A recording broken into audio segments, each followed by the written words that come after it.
Okay friends, સૌથી પહેલાં NCERT વિભાગમાં આવી આવો. એમાં સ્વાધ્યાયનો પહેલો ન્યુમેરિકલ છે. એમાં તમને કહી દીધું કે 2 × 10⁻7 કુલમ અને 3 × 10⁻7 કુલમ વિદ્યુતભાર ધરાવતા અને એકબીજાથી હવામાં 30 સેન્ટીમીટર અંતરે રહેલા બે વિદ્યુતભારિત ગોળાઓ વચ્ચે કેટલું બળ લાગશે. ઓકે, તમને બે વિદ્યુતભારો આપેલા છે. એક વિદ્યુતભાર તમને આપેલો હશે 2 × 10⁻7 કુલમ. પછી બીજો વિદ્યુતભાર તમને આપેલો હશે 3 × 10⁻7 કુલમ. આ બે વિદ્યુતભારોને હવામાં એકબીજાથી 30 સેન્ટીમીટર અંતર મૂકેલા છે. સેમીને તમારે સૌથી પહેલા મીટરની અંદર કન્વર્ટ કરવું પડશે. તો લાગતું બળ છે કેટલું આવશે. સિમ્પલ, તમે અહીંયા આગળ કુલમનો નિયમ સીધો યુઝ કરી શકો. કે Q1 Q2 અપોન R². બધાય ડેટા તમને આપેલા છે. કે તમને ખ્યાલ હોય 9 × 10⁹. Q1 તમને આપેલું છે 2 × 10⁻7 કુલમ. Q2 તમને આપેલું છે 3 × 10⁻7 કુલમ અપોન ડિસ્ટન્સ તમને આપેલું છે 0.3 મીટર, એટલે 0.3 એનો સ્ક્વેર. એમ કરીને તમે સાદું રૂપ આપશો એટલે તમને આ બે વિદ્યુતભારો વચ્ચે લાગતું બળ છે એ મળી જશે. આપણે ગણતરીમાં ખોટો ટાઈમ બગાડતા નથી, એટલે ડાયરેક્ટ બળ છે એનો આન્સર લખી નાખીએ. તો એ આન્સર આવશે 6 × 10⁻³ ન્યૂટન.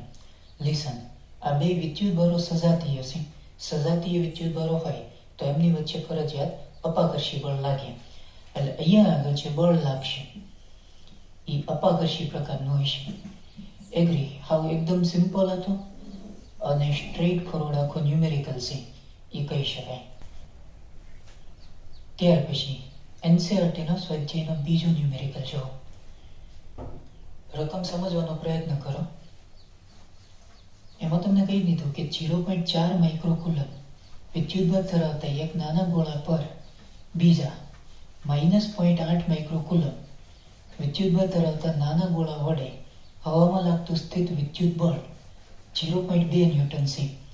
પછી તમને જુદા જુદા બે ક્વેશ્ચન પૂછેલા છે.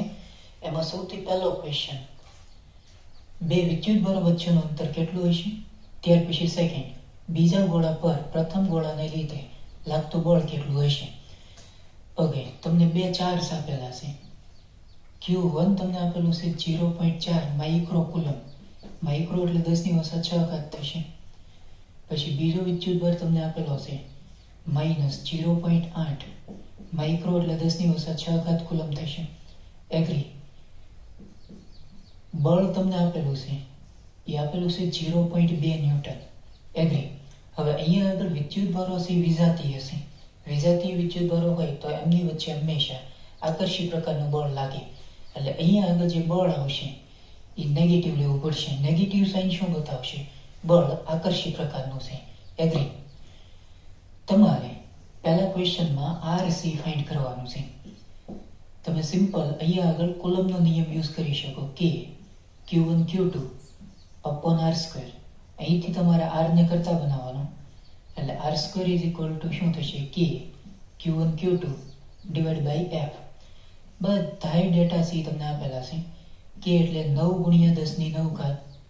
પછી Q1 તમને આપેલું છે 0.4 × 10⁻6.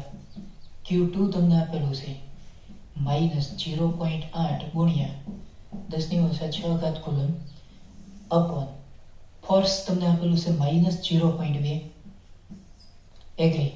આમ કરીને તમે સાદું રૂપ આપો અને R છે એ મેળવો. કેટલો આવે છે ગણતરી કરો. R ની કિંમત આપણને મળશે 0.12 મીટર. બરોબર, 0.12 મીટર. સાદું રૂપ દેતા આવડશે ને. ત્યાર પછી સેકન્ડ, બીજા ગોળા પર પ્રથમ ગોળાને લીધે લાગતું બળ કેટલું હશે એનું જ હોય. કારણ કે આપણે વાત થઈ ગઈ. માની લો કે આ પહેલો ગોળો, આ બીજો ગોળો, આ બે ગોળાઓ છે એના ચાર્જ તમને આપેલા છે. આ Q1 Q2. Q1 0.4 × 10⁻6 કુલમ છે અને Q2 -0.8 × 6 ઘાત કુલમ છે. તો નોર્મલી પહેલો ગોળો છે એ બીજા ગોળા ઉપર જેટલું બળ લગાડશે એટલું જ બળ બીજા ગોળા ઉપર રહેલો જે વિદ્યુત ભાર છે એ પહેલા ગોળા ઉપર રહેલા વિદ્યુત ભાર ઉપર બળ લગાડશે. અહીંયા આગળ જે બળ લાગશે એ આકર્ષી પ્રકારનું હશે, કારણ કે અહીંયા આગળ બે વિદ્યુત ભારો છે વિજાતી હશે. એગ્રી? એટલે બીજા ગોળા પર પ્રથમ ગોળા પર લાગતું જે બળ છે એ પણ આપણને કેટલું આવશે? 0.2 ન્યૂટન. ડન. સો આની આપણે વાત થઈ ગઈ. અને અહીંયા આગળ જે બળ આવશે એ નોર્મલી આકર્ષી પ્રકારનું બળ આવશે. એગ્રી? આમ તમે જોવા જાવ તો એકદમ સિમ્પલ આખો આઈડિયા છે, એકદમ સ્ટ્રેટ ફોરવર્ડ આખો આઈડિયા છે એ કહી શકાય. ત્યાર પછી એનસીઆરટીનો સ્વાધ્યાયનો 6થો ન્યુમેરિકલ જોવો. એમાં 4 બિંદુવત વિદ્યુત ભારો QA બરાબર 2 માઇક્રોકુલમ, QB બરાબર -5 માઇક્રોકુલમ, QC બરાબર 2 માઇક્રોકુલમ અને QD બરાબર -5 માઇક્રોકુલમ એક 10 સેન્ટીમીટરની બાજુવાળા ચોરસ ABCDના શિરોબિંદુઓ પર અનુક્રમે રહેલા છે. ચોરસના કેન્દ્ર પર મૂકેલા 1 માઇક્રોકુલમ વિદ્યુતભાર પર લાગતું બળ શોધો. આ મસ્ત આપેલો છે. ચોરસ આપેલું છે એટલે એને 4 શિરોબિંદુઓ હોય, એવરીબડી નોઝ. આ રીતે આપણે ચોરસ છે એનો વિચાર કરીએ. નામકરણ આપી દઈએ A, B, C or D. હવે શિરોબિંદુ A ઉપર વિદ્યુતભાર તમારે 2 માઇક્રોકુલમ મૂકવાનો છે. એટલે આ 2 માઇક્રોકુલમ, પછી B ઉપર -5 માઇક્રોકુલમ, પછી C ઉપર 2 માઇક્રોકુલમ અને D ઉપર -5 માઇક્રોકુલમ વિદ્યુતભાર પ્રસ્થાપિત છે. સાઇડ લાઇન તમને આપેલી છે 10 સેન્ટીમીટર. ચોરસ છે એટલે દરેક બાજુના માપ સમાન આવશે. કેન્દ્ર ઉપર 1 માઇક્રોકુલમ વિદ્યુતભાર C મૂકવામાં આવે. ચોરસનું કેન્દ્ર એટલે 2 વિકર્ણોનું છેદન બિંદુ થશે. તો આ કેન્દ્ર થઈ ગયું, એને આપણે O કહી દઈએ. ત્યાં આગળ તમારે 1 માઇક્રોકુલમ વિદ્યુતભાર C મૂકવાનો છે. તો 1 માઇક્રોકુલમ ઉપર લાગતું બળ છે એ તમારે ફાઇન્ડ કરવાનું છે. આમ તમે જોવા જઈશો તો 1 માઇક્રોકુલમ ઉપર બળ લાગશે નહીં, 0 થશે. શું કામ? એનું મુખ્યત્વે કારણ એ છે એ ઉપર રહેલા વિદ્યુતભારને લીધે કેન્દ્ર ઉપર રહેલા વિદ્યુતભાર ઉપર લાગતું બળ અપાકર્ષી પ્રકારનું હશે, કારણ કે આ બે વિદ્યુતભારો છે એ સજાતીય છે. એટલે નોર્મલી બળ છે એની ડાયરેક્શન આમ આવશે. એગ્રી? એને આપણે કહી દઈએ FOA. FOA બરાબર એક જ થશે. એનું મુખ્યત્વે કારણ એ છે, જો FOA is equal to K Q1 Q2 upon R square. એમાં Km ના Q1 2 માઇક્રોકુલમ છે, આપણે માઇક્રોનું માઇક્રોમાં રાખીએ, અને Q2 છે એ 1 માઇક્રોકુલમ, કારણ કે આ બે વચ્ચે બળ આપણે લગાડવાનું છે, અપોન અહીંથી લઈને અહીંયા સુધીનું ડિસ્ટન્સ આપણે ધારી લઈએ, ધારો કે R. કરેક્ટ? R એટલે શું થશે? નોર્મલી આને તમે A કહી દો સાઈડ લાઈન, તો R બરાબર A/√2 આવે, પણ એમાં ખોટું જવાનું નથી આપણે. હવે અહીંયા આગળ જે બળ લાગે એ અપાકર્ષી પ્રકારનું છે નોર્મલી, એટલે આને આપણે F કહી દઈએ. ગુડ. એક્ઝેક્ટ એની સામે શિરોબિંદુ છે C, ત્યાં આગળ 2 માઇક્રોકુલમ વિદ્યુતભાર છે. આ 2 માઇક્રોકુલમ વિદ્યુતભારને લીધે 1 માઇક્રોકુલમ ઉપર લાગતું બળ એ પણ અપાકર્ષી પ્રકારનું આવશે. એનું કારણ એ છે કે આ બે વિદ્યુતભારો કેવા છે? સજાતીય. સજાતીય વિદ્યુતભારો હોય તો એમની વચ્ચે હંમેશા અપાકર્ષી બળ લાગે. એટલે C ઉપર રહેલા વિદ્યુતભારને લીધે આના ઉપર લાગતું જે ફોર્સ છે એ આમ આવશે. એગ્રી? એટલે એને આપણે કહી દઈએ FOC, અને FOC એટલે F જ થશે. અન્ડરસ્ટેન્ડ? એનું મુખ્યત્વે કારણ શું છે? અહીંયા આગળ 1 માઇક્રોકુલમ, અહીંયા આગળ 2 માઇક્રોકુલમ, એટલે નોર્મલી આ બે બળોના મૂલ્ય સમાન થશે. એગ્રી? મૂલ્ય સમાન થાય ઉપરાંત ડિસ્ટન્સ એ સમાન આવશે, કારણ કે શિરોબિંદુથી કેન્દ્ર સુધીના અંતરો તો સમાન જ આવે. એટલે આ બે કેન્સલ આઉટ થઈ જશે, કારણ કે આ બાજુ F, આ બાજુ F, એટલે આ બે વિદ્યુત ભારોને લીધે કેન્દ્ર ઉપર કોઈ જાતનું બળ લાગશે નહીં. એગ્રી. એવી જ રીતે બી ઉપર રહેલા વિદ્યુત ભારને લીધે કેન્દ્ર ઉપર લાગતું બળ એ આકર્ષી પ્રકારનું હોય છે. પૂછું ક્યુ? ક્યુ કે અહીંયા આગળ વિજાતીય વિદ્યુત ભારો છે. જો વિજાતીય વિદ્યુત ભારો હોય તો એમની વચ્ચે હંમેશા આકર્ષી પ્રકારનું બળ લાગે.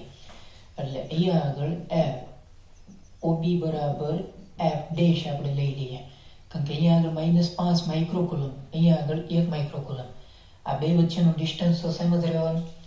એવી જ રીતે ડી ઉપર રહેલા વિદ્યુત ભારને લીધે કેન્દ્ર ઉપર રહેલા વિદ્યુત ભાર ઉપર લાગતું બળ એ પણ આકર્ષી પ્રકારનું હશે.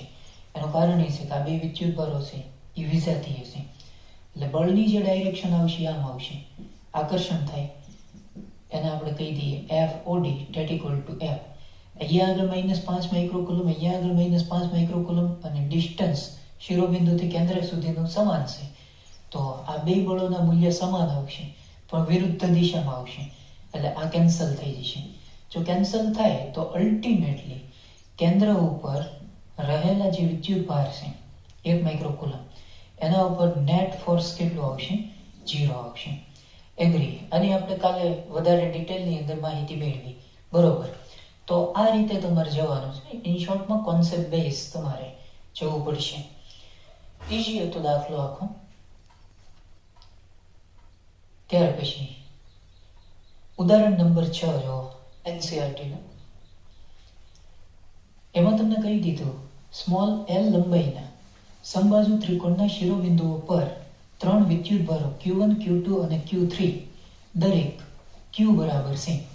એટલે Q1 બરાબર Q2 બરાબર Q3 is equal two Q લેવાનું છે. દરેક વિદ્યુત ભારના મૂલ્ય સમાન છે. આકૃતિમાં દર્શાવ્યા મુજબ ત્રિકોણના મધ્ય કેન્દ્ર પર મૂકેલા વિદ્યુત ભાર કેપિટલ Q પર લાગતું બળ કેટલું હશે? આમ તો નોર્મલી આ આપણે કાલે આવી ગયો સ્પેશિયલ કેસીસમાં. અહીંયા આગળ આપણે કોઈ સમબાજુ ત્રિકોણ છે એને ધ્યાનમાં લઈએ આ રીતે. એગ્રી. આ શિરોબિંદુને A કહીએ, અને B અને C. સાઇડ લાઈન તમને L આપેલી છે. એગ્રી. અહીંયા આગળ વિદ્યુત ભાર Q, Q और Q. આ Q1, Q2, Q3 પણ દરેકના મૂલ્ય C કેવા છે? સમાન છે. કેન્દ્ર ઉપર કેપિટલ Q વિદ્યુત ભાર આપેલો છે અહીંયા આગળ. ડન. તો આના ઉપર લાગતું બળ તમારે ફાઇન્ડ કરવાનું છે. તો સૌથી પહેલા B ઉપર રહેલા વિદ્યુત ભારને લીધે આના ઉપર લાગતું બળ છે આપણે ફાઇન્ડ કરીએ. જે બળ લગાડતો હોય ત્યાંથી આવી ડોટેડ લાઈન કરવાની.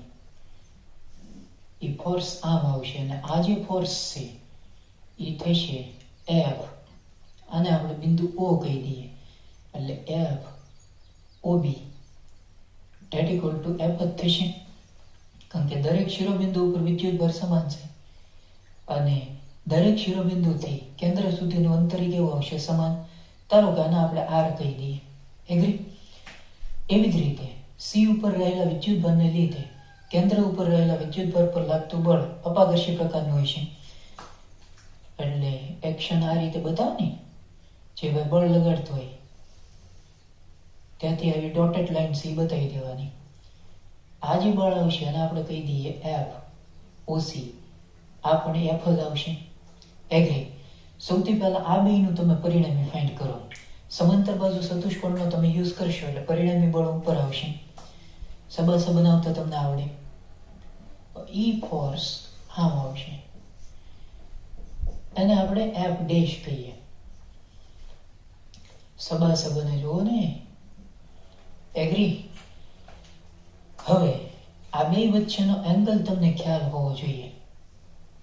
E કેટલો આવશે? સમબાજુ ત્રિકોણ છે એટલે આખો ખૂણો 60 નો થાય, એટલે એટલો ખૂણો C નોર્મલી 30 ડિગ્રી નો થાય. રેડી. અહીંયા આગળ આપણે આ રીતે આને સમાંતર લાઈન આપણે ડ્રો કરીએ તો તમે કેરફુલી ચેક કરવા જશો તો આટલો એંગલ C 30 નો થશે. ડન. આ કાટખૂણો થઈ જાય એટલે એટલો ખૂણો 60 નો આવે. એવી જ રીતે આ કેટલો નો આવશે? 60 નો આવશે. કારણ કે અહીંયા આગળ તમે આ ખૂણો છે એ 30 નો તમે લઈ લો તો આ જે ખૂણો છે એ 30 નો થાય તો બાકી કેટલો વધશે 60 નો એટલે ટોટલ જે એંગલ આવશે આ બે બળો વચ્ચે 120 ડિગ્રી નો આવશે. હવે ખૂણા લેતા તમને આવડવું જોઈએ બરોબર, થોડી ભૂમિતિ છે એનો યુઝ કરવો પડશે. તો સૌથી પહેલા આપણે આ બે બળોનું પરિણામી બળ આપણે ફાઇન્ડ કરીએ. સો F dash that equal to એની માટેનું સૂત્ર છે આપણી આગળ અંડર રૂટમાં F1 square plus F2 square plus 2F1 F2 અને cos થીટા ને થીટા કેટલો છે ભાઈ 120 ડિગ્રી. તો ultimately F dash that equal to f square plus f square એટલે 2f સ્ક્વેર cos 120 એટલે -1/2 થશે, 2 2 કેન્સલ એટલે -f સ્ક્વેર આવશે. 2f સ્ક્વેર માંથી f સ્ક્વેર જાય એટલે આવશે f સ્ક્વેર અને એનું તમે સ્ક્વેર રૂટ કાઢશો એટલે એ નોર્મલી f મળશે. તો f ડેશ છે એ તમને f મળશે આ બેયનું પરિણામી. એગ્રી? તમારે r ફાઇન્ડ કરવો હોય r તો r પણ મેળવી શકાય. કઈ રીતે? આ ટ્રાયેંગલ ધ્યાનમાં લો,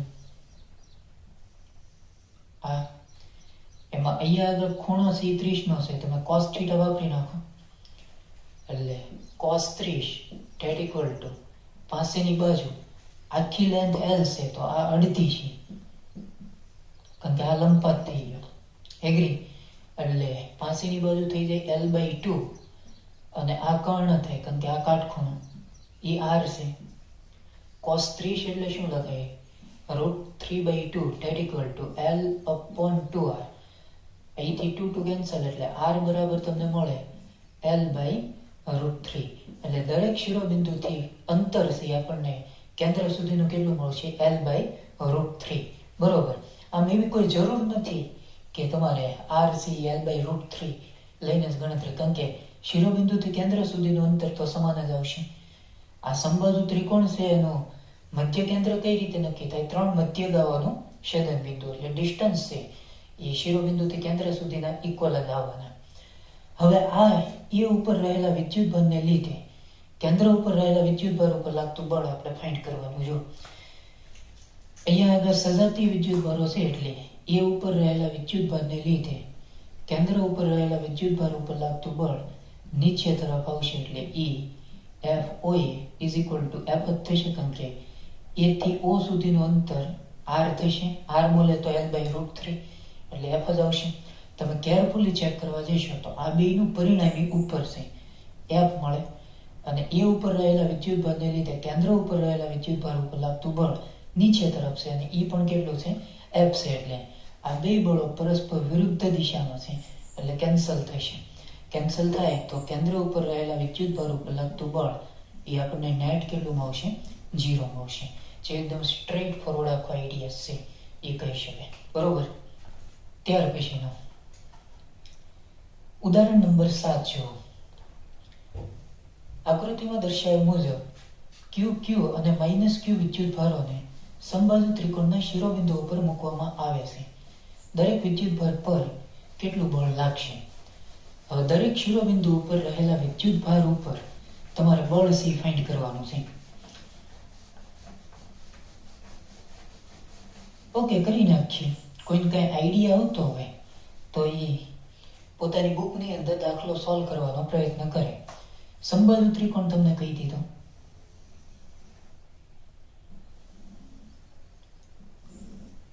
આ રીતે આપણે જસ્ટ વિચારીએ. ડન. અહીંયા આગળ Q વિદ્યુતભાર, ધારો કે અહીંયા આગળ Q, આમ તો આકૃતિ તમને આપેલી છે, અહીંયા આગળ -Q એને લીધેલો છે. સાઈડ લેન્થ આપણે ધારી લઈએ L, વોટેવર L લ્યો અથવા A લ્યો, તમને જે ફાવે એ લઈ લો. આપણે આ દરેક શિરોબિંદુ ઉપર લાગતું બળ છે એ ફાઇન્ડ કરવાનું છે. આને A શિરોબિંદુ કહીએ, આને B કહીએ અને આને આપણે C કહી દઈએ. રેડી? સૌથી પહેલા આપણે B ઉપરનું પતાવીએ. તો B ઉપર રહેલા વિદ્યુતભાર પર A અને C ઉપર રહેલા વિદ્યુતભારો છે બળ લગાડશે. ડન. તમે કેરફુલી ચેક કરવા જશો તો A ઉપર વિદ્યુતભાર નેગેટિવ છે, B ઉપર વિદ્યુતભાર પોઝિટિવ છે, એટલે વિજાતીય વિદ્યુતભારો છે એટલે એમની વચ્ચે ફરજિયાત આકર્ષણ થશે. એટલે એ ઉપર રહેલા વિદ્યુતભારને લીધે બી ઉપર રહેલા વિદ્યુતભાર પર લાગતું જે બળ છે એ નોર્મલી આકર્ષી પ્રકારનું હશે, એટલે એરો આમ બતાવવો પડે. એગ્રી? એને આપણે કહી દઈએ એફ બી એ. હાલાકી એ તો એફ જ આવવાનું, કારણ કે આ બેના મૂલ્ય તો સમાન છે, એટલે કે Q square upon L square થાય. ડન. પછી સી ઉપર રહેલા વિદ્યુતભારને લીધે બી ઉપર રહેલા વિદ્યુતભાર પર લાગતું બળ એ અપાકર્ષી પ્રકારનું હશે. એનું કારણ એ છે કે આ બે વિદ્યુતભારો છે એ સજાતીય છે. સજાતીય વિદ્યુતભારો હોય તો એમની વચ્ચે શું થશે? અપાકર્ષણ. એટલે અપાકર્ષણ થવાને લીધે ફોર્સ આમ લાગશે. અહીંયા આગળ જે ફોર્સ આવશે એ આવશે એફ બીસી. એ પણ એફ જ થશે, કારણ કે ડિસ્ટન્સ એલ છે, બે વિદ્યુતભારોના મૂલ્ય સમાન છે, એટલે કે Q square upon L square થશે. આ બેયનું પરિણામી તમારે સબાસની રીતે મેળવવું પડે. સબાસા બનાવો. આને સમાંતર લાઈન આ થાય લો, અને આને સમાંતર લાઈન આ થશે. ડન. એટલે પરિણામી તમને જે કઈ મળશે એ બળ આમ મળશે. એ પરિણામી બળ એફબી થશે, જે તમારે ફાઇન્ડ કરવાનું છે. સૌથી પહેલા તો આ બે બળો વચ્ચેનો એંગલ કેટલાનો ક્રિએટ થશે? 120. સમબાજુ છે એટલે આ 60 નો થાય. આ આખો ખૂણો 180 નો થાય. મારે એટલો ફાઇન્ડ કરવાનો છે, એટલે 180 માંથી 60 બાદ કરો એટલે એટલો એંગલ મળે. એ તમને મળશે 120 ડિગ્રી. ડન. તમે સાદુરૂપ કેવું આપશો એટલે એફબી તમને એફ મળશે. ઓકે, કઈ રીતે? આપણી આગળ સૂત્ર છે ભાઈ, FB is equal to under રૂટમાં f1 square plus f2 square plus 2f1 f2 cos θ.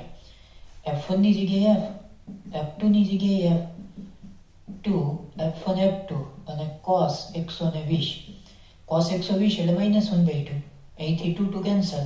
f square minus f square એટલે એ 0 થશે, એટલે અહીંયા આગળ ખાલી વચ્ચે f સ્ક્વેર. ફટાફટ કામ થવું જોઈએ, એટલે આ આવશે નોર્મલી f. એટલે બી ઉપર જે બળ લાગશે, બી ઉપર રહેલો જે વિદ્યુતભાર છે એના ઉપર લાગતું જે બળ હશે એ આપણને એફ જેટલું મળશે. ચાલો એવી જ રીતે સી ઉપર રહેલા વિદ્યુતભાર પર લાગતું બળ આપણે ફાઇન્ડ કરીએ. આમ તમે જોવા જાઓ તો સી ઉપર રહેલા વિદ્યુતભાર પર બે વિદ્યુતભારો બળ લગાડશે. એક એ ઉપર રહેલા વિદ્યુતભારને લીધે અને બી ઉપર રહેલા વિદ્યુતભારને લીધે. આઈડિયા બહુ સિમ્પલ છે.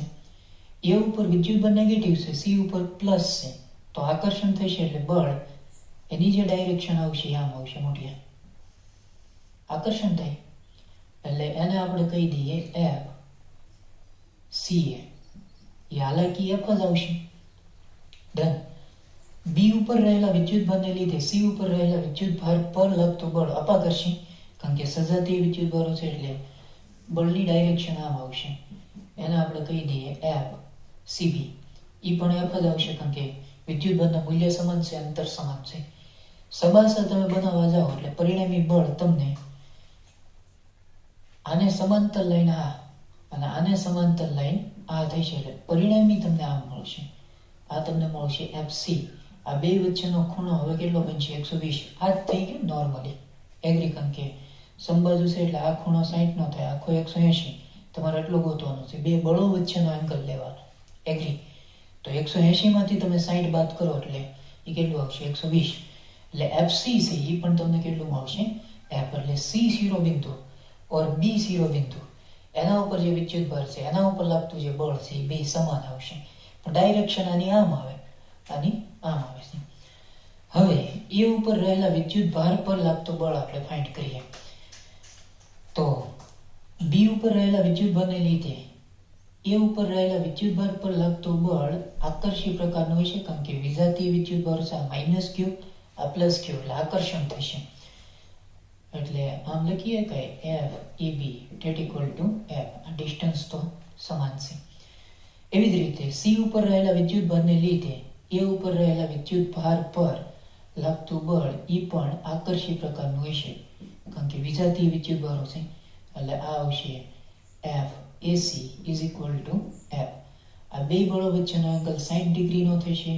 આનું પરિણામી તમને નીચે તરફ મળશે, કારણ કે સમાંતર બાજુ ચતુષ્કોણ તમે બનાવો, આને સમાંતર લાઈન આ, આને સમાંતર લાઈન આ, એટલે પરિણામી તમને ક્યાં મળશે? નીચે તરફ. અને ઈ આવશે એફ એ.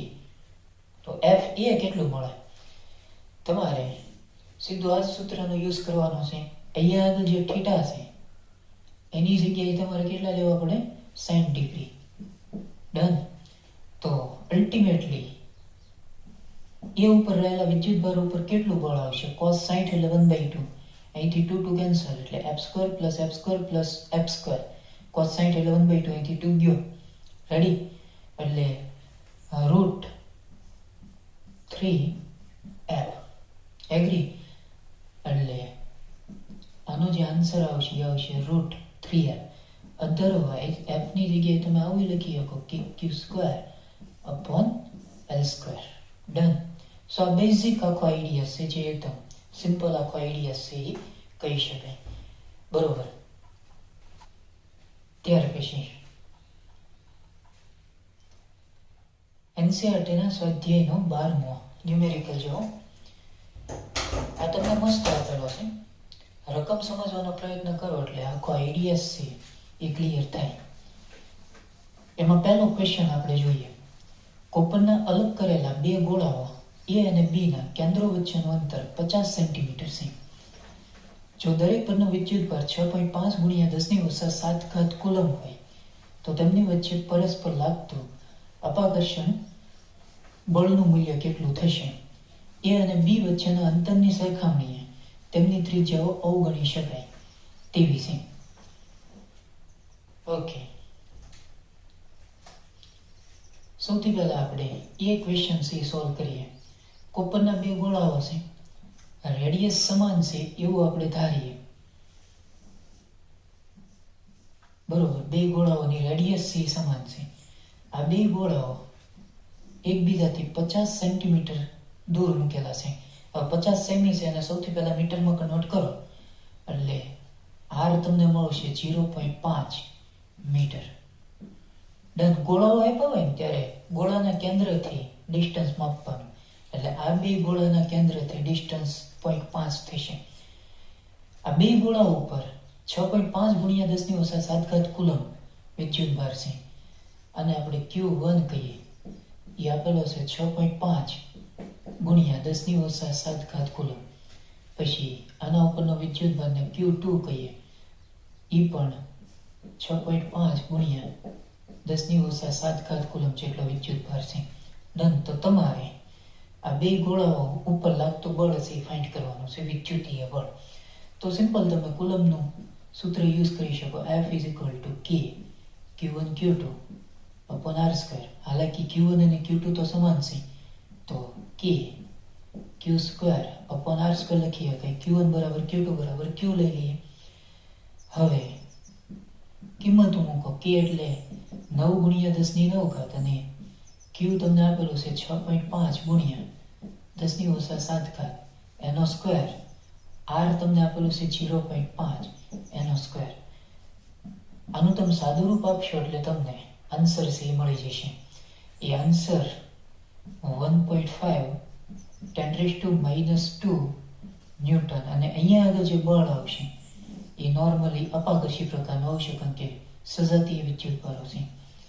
એટલે આવું લખવાનું, અપાકર્ષી બળ. ડન. તો આ પહેલાનો આન્સર આવી ગયો, જે એકદમ સ્ટ્રેટ ફોરવર્ડ હતો. ત્યાર પછી બીમાં શું કીધું? જો આ દરેક ગોળા પરનો વિદ્યુતભાર બમણો કરવામાં આવે અને તેમની વચ્ચેનું અંતર અડધું કરવામાં આવે તો કેટલું અપાકર્ષી બળ લાગશે? સ્ટાર્ટિંગની અંદર વિદ્યુતભાર એટલો હતો 6.5 × 10⁻7 કુલમ. એને તમારે ડબલ કરવાનો છે.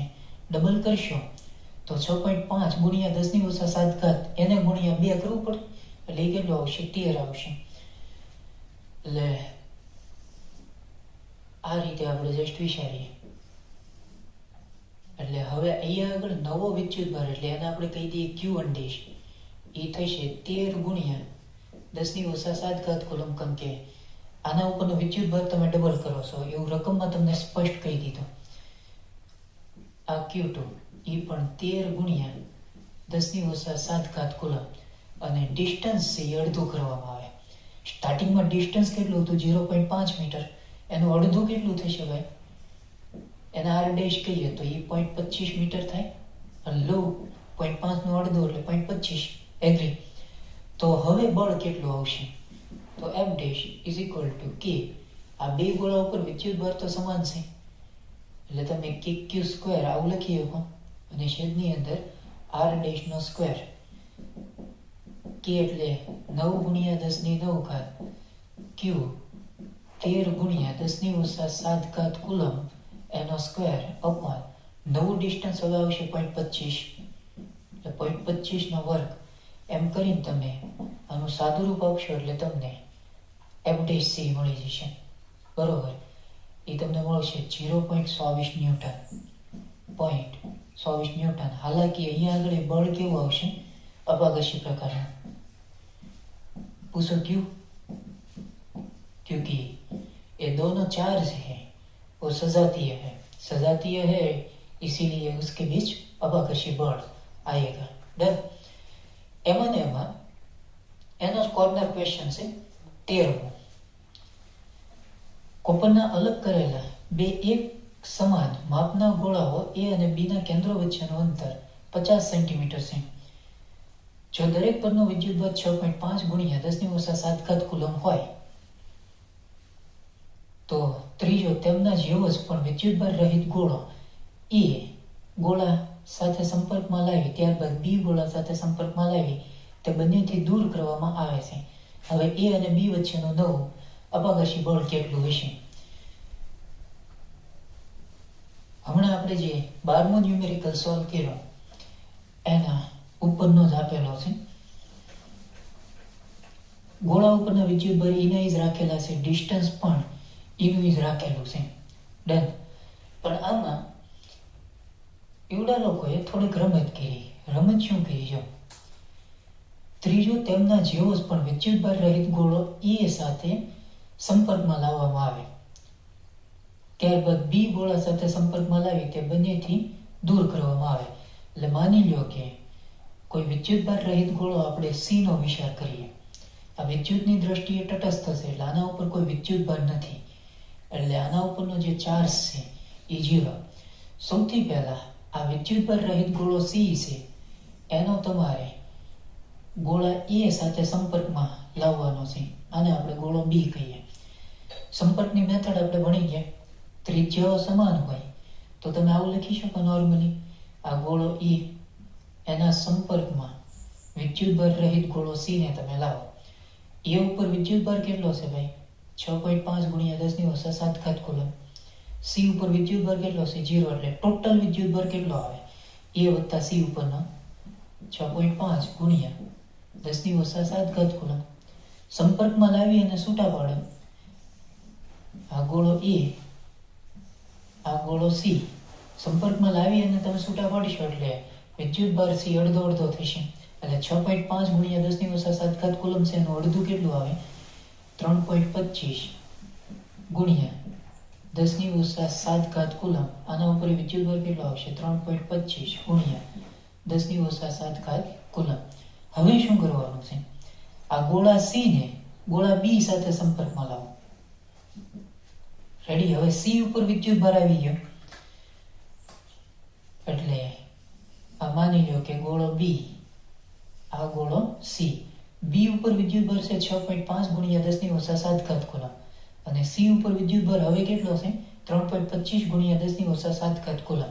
આ બેનો સરવાળો થાય કારણ કે સંપર્કમાં લાવ્યા એટલે તો 6.5 વત્તા 3.25 કરશો એટલે ટોટલ ચાર્જ થશે 9.75 ગુણ્યા 10 ની ઓછા 7 ઘાત કુલમ. સંપર્કમાં લાવી અને છૂટા પાડો. ગોળાઓની ત્રિજ્યા સમાન છે એટલે આ બે ગોળા ઉપર ઇક્વલમાં વિદ્યુતભાર છે એ વહેંચાશે. બરોબર. એટલે 9.75 છે એનું અડધું કેટલું આવશે ભાઈ? 9.75 છે એટલે इसका आधा आएगा 4.875 गुणिया 10 ની ઓછા 7 घात कूलम और यहाँ पे 4.875 गुणिया 10 ની ઓછા 7 घात कूलम. डन. હવે તમારે ગોળો A અને ગોળો B છે એમની વચ્ચે કેટલું બળ લાગશે આટલા જ અંતર માટે એવો તમને ક્વેશ્ચન છે પૂછેલો છે. તો નોર્મલી આ ગોળો A આ ગોળો B આ બે વચ્ચેનું ડિસ્ટન્સ 0.5 મીટર છે. હવે કેરફુલી ચેક કર્યો, આ બે ગોળા ઉપરના વિદ્યુતભારો હવે અલગ અલગ છે. કારણ કે ગોળા એ ઉપરનો વિદ્યુતભાર 3.25 ગુણ્યા 10⁻7 કુલમ છે અને ગોળા બી ઉપરનો 4.875 ગુણ્યા 10⁻7 કુલમ છે. એટલે આના ઉપરનો વિદ્યુતભાર છે 3.25 ગુણ્યા 10⁻7 કુલમ ને આના ઉપર 4.875 ગુણ્યા 10⁻7 કુલમ છે. તમારે બળ ફાઇન્ડ કરવાનું છે. તો કે Q1 Q2 અપોન r². કિંમતો મૂકીએ અહીંયા. કે એટલે 9 ગુણ્યા 10⁹. Q1 એટલે આના ઉપરનો વિદ્યુતભાર 3.25 ગુણ્યા 10⁻7 કુલમ. Q2 એટલે આના ઉપરનો વિદ્યુતભાર 4.875 10⁻7 કુલમ અપોન ડિસ્ટન્સ કેટલું 0.5 નો વર્ગ એટલે 0.25 થશે. એમ કરીને તમે સાદું રૂપ આપશો એટલે તમને બળ મળશે. બે ગોળા ઉપર સજાતીય વિદ્યુતભારો છે એટલે અહીંયા આગળ બકાયદા અપાકર્ષી બળ લાગશે. રેડી? તો આ રીતે તમારે સાદું રૂપ આપવાનું થશે. બરોબર? હાવ બેઝિક આખો આઈડિયા જતો રહ્યો, એકદમ સિમ્પલ આખો આઈડિયા છે એ કહી શકાય.